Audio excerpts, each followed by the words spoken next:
Welcome back everyone. Today's game, Royal Challengers Bengaluru versus Rajasthan Royals at the M. Chinnaswamy Stadium, which means it's going to be the fourth home game for RCB. Are they finally going to break the streak? You know, they haven't won 3 matches on trot, the men's team.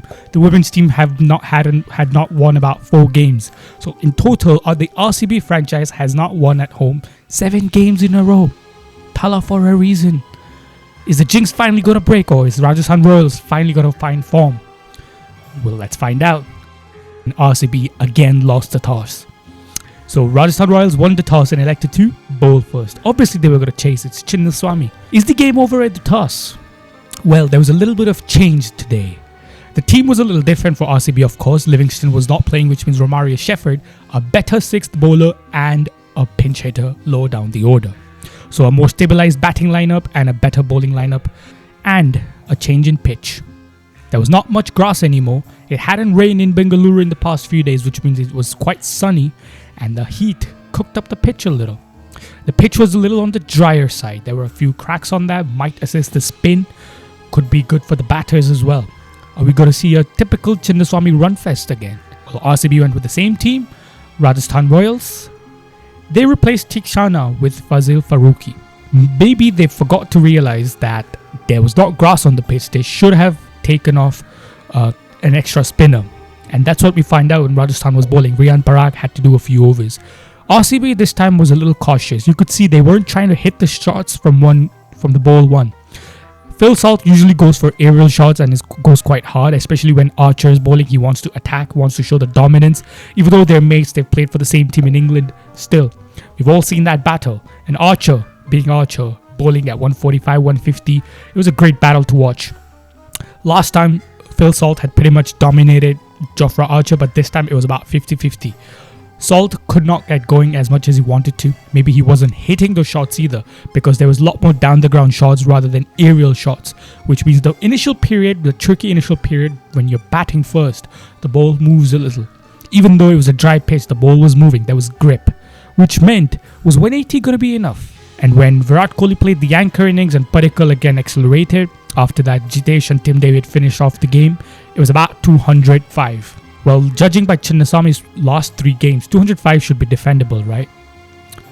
Well, until Rajasthan started batting, right from the ball go, the first ball, Jaiswal hit Bhuvneshwar Kumar for a 6.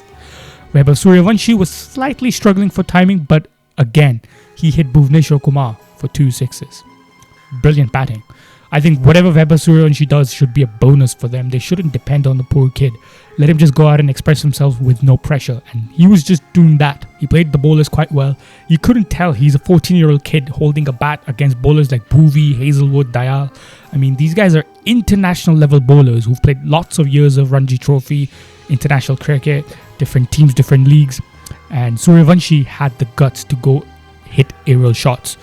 Hats off to the kid. He's something special. So Jaiswal was accelerating, and then after Suryavanshi got out, Nitish Rana came in. See, I'm so used to saying that Parag coming at number 3, but today they finally stuck to Nitish Rana again. But Nitish Rana didn't seem to get the rhythm. Jaiswal was doing the bulk of the work until he got out to Josh Hazlewood, a tricky slow bouncer, very smart. Riyan Parag came in, Nitish Rana. Riyan Parag was doing the better work, although he got a few lucky shots at the edges and went up to third man and fine leg. The last over will tell you how important that fine leg and third man was.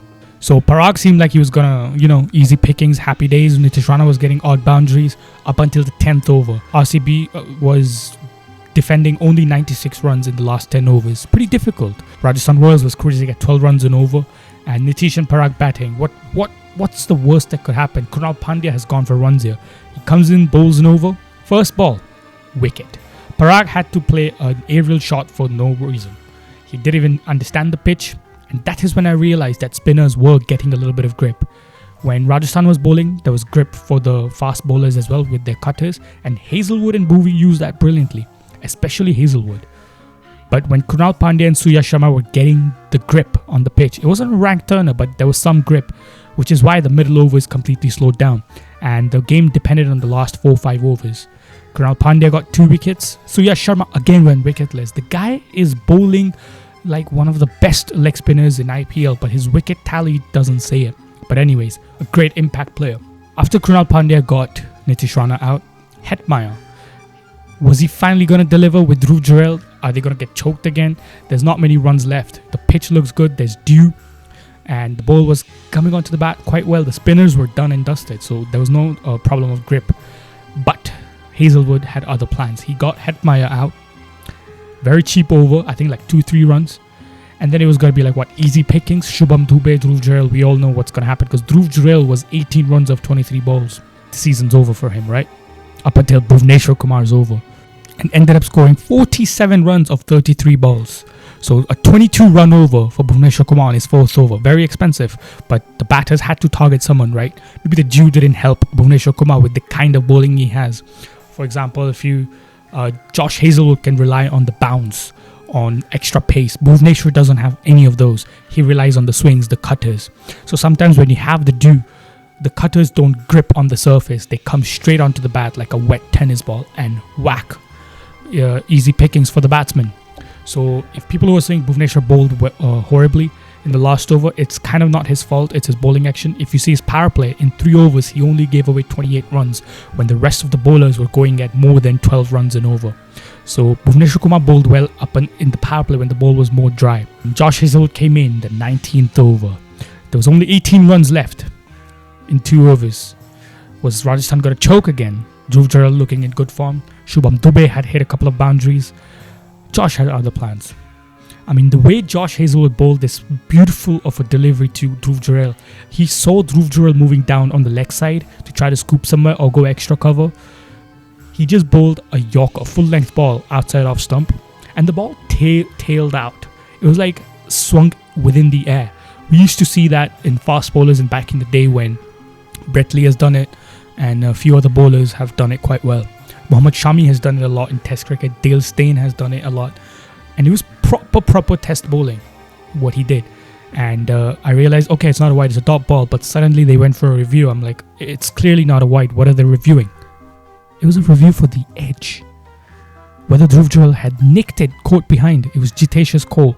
And Rajat Padeda took a chance. He's like, well, it's the second last over, might as well. And guess what?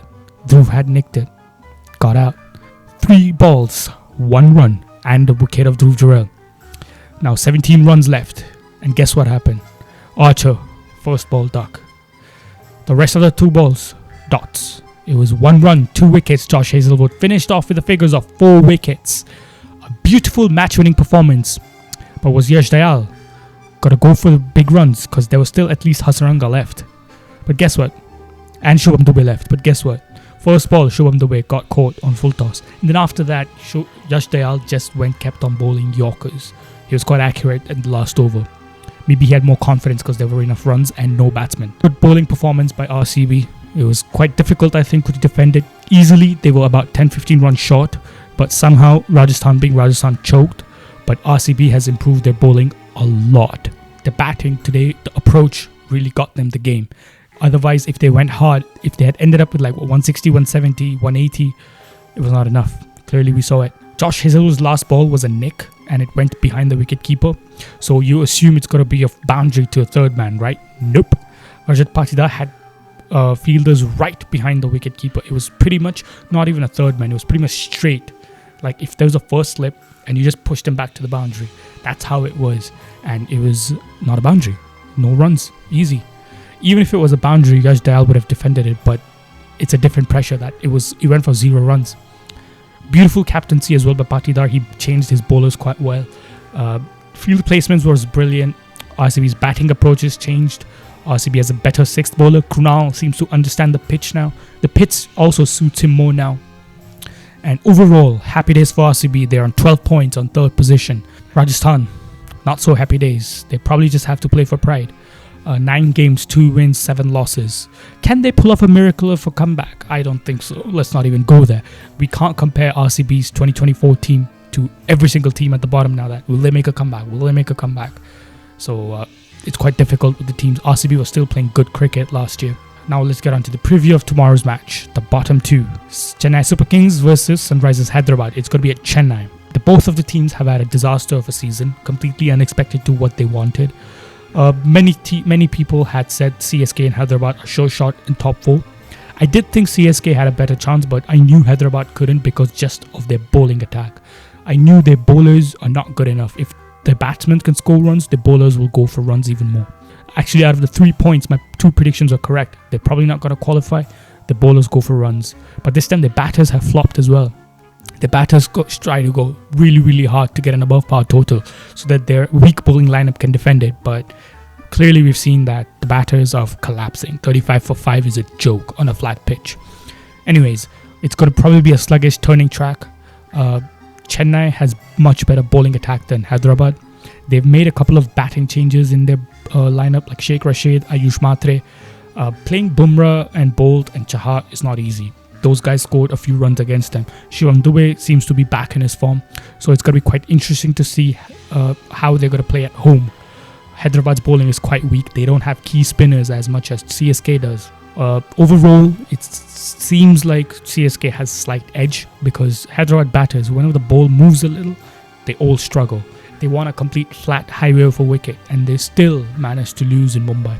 Anyways, I think it's a game over for Hyderabad now, and CSK is also playing for pride. But at least they're trying new youngsters, so kudos to them for actually trying to make a 11 for next year. Hyderabad's just going with the flow, so CSK has an edge, and I think CSK will win tomorrow. That's it for today's video, guys. I hope you all enjoyed it. We'll see you tomorrow on the post-match analysis of CSK versus Hyderabad.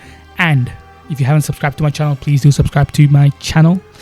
And do not forget to follow me on my Instagram, where I post my predictions on my Instagram stories. So until tomorrow's video, thank you guys. Take care.